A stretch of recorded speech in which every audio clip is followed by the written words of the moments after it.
Rad bi dal naslednje. Resnično obstaja ustavna in pa tudi zakonska podlaga, kakšne je predsednik organov upravnega odbora, kakšne funkcije oziroma naloge ne upravlja. Že iz tega se da kar precej razbrati. Lahko bi rekli, da imamo res neki unitarni sistem.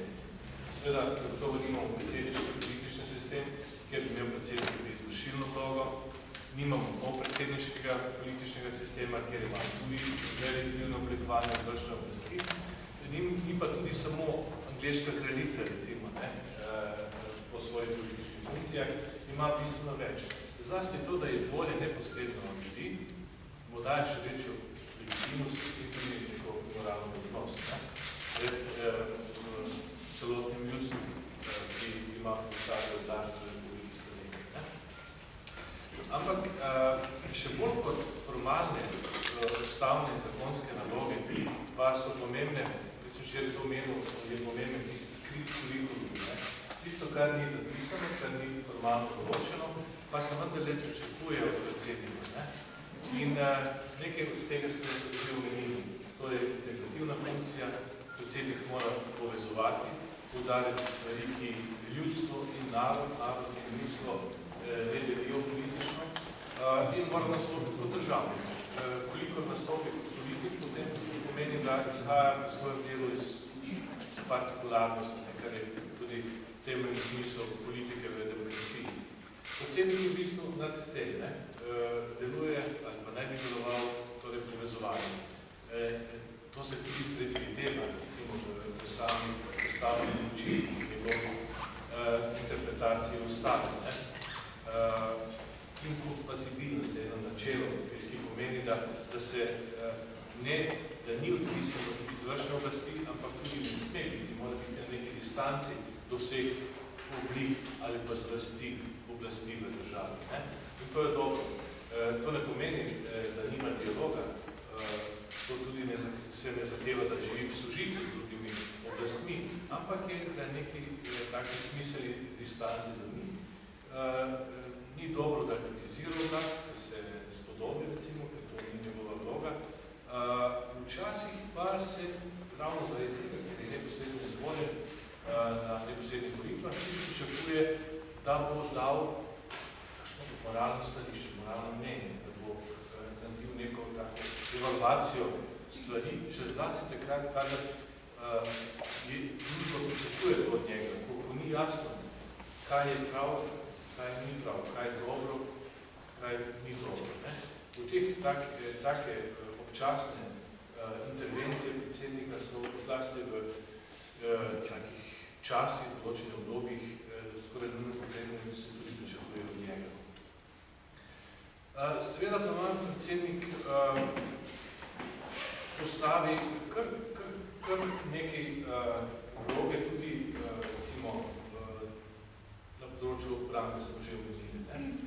Tukaj lahko kot vrhovni poveljnik ne skrbi samo za vojsko, pa za podelitev zločinov, takih in drugačnih nagrad znotraj vojske skrbi na nek način tudi vrhovni varuh nacionalne varnosti.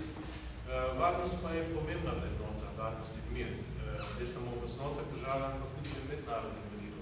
Tukaj mora tudi paziti za dobrososedske odnose, ne sme recimo napadati kakšne države, mislim, verbalnost, drugače in tak ne. Skratka, tukaj predsednik mora zelo paziti, da ohrani neko ustrezno modus življenja v mednarodnih odnosih.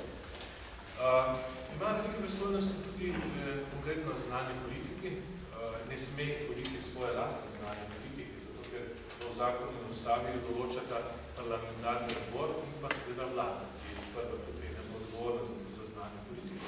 Ampak njegove pristojnosti pa so vendarle velike, kar se tiče zapiranja in podpiranja diplomatsko-konzularnih predstavništev, postavlja pokliče ambasadorje in podobno. To so že kar močne zunanje naloge, recimo predsednika na področju zunanje politike. Tudi v sistemu sodstva ima predsednik kar pomembno vlogo, ko ne nazadnje predlaga posamezne funkcionarje v sodni svet. pa tudi na drugih področjih, nekih je akademik Kos že prej omenil. Tako da bi težko rekli, da slovenski predsednik ni močan. Ne sme hoditi po nogah drugim vejam oblasti, to je jasno, ampak če se drži svojih ustavnih in zakonskih določil, ima kar precej dela in kar pomembno vlogo v celotnem političnem sistemu. Ampak še enkrat pravim, tista druga, nepisana, pričakovana ljudstva, tisti del pristojnosti pa se mi zdi še bolj pomembno. In v tem smislu ne sme deliti. Ne v besedah in tudi ne v dejanjih. Mora nastopati kot državnik, ki dejansko povezuje in združuje. Mi, si kdo je doslej že dejal javno, morda nismo imeli ne več sreče z dosedanjimi predsedniki. Morda se v nekem delu svojega predsedništva Drnovšek še ne bolj približal recimo takemu dobremu liku predsednika, ampak vendarle, jaz sem pripričan, da slovensko volilno telo tudi pripravljeno na tudi to vrstno spremembo, da se tudi na tem področju dobi predsednik, ki izhaja iz nekega drugačnega vrednostnega političnega kroga kot dosedanji. To bodo morda letos volitve še posebej zanimive. Začeli kampanja, neformalna, napisana se začeli že zelo zgodaj, morda celo prezgodaj, glede na intenzivnost, ampak vendarle to je ugodna situacija za volilno telo.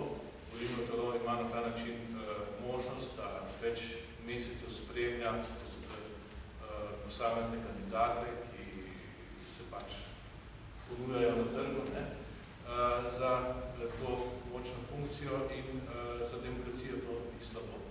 Še enkrat pa pravim, funkcija predsednika republike je v Sloveniji netipična, ni primerljiva z ostalimi, kljub temu, da nima torej izvršne pristojnosti, je pa že sam način, da je neposredno izvoljen ljudstvo, mu daje izjemno moralno.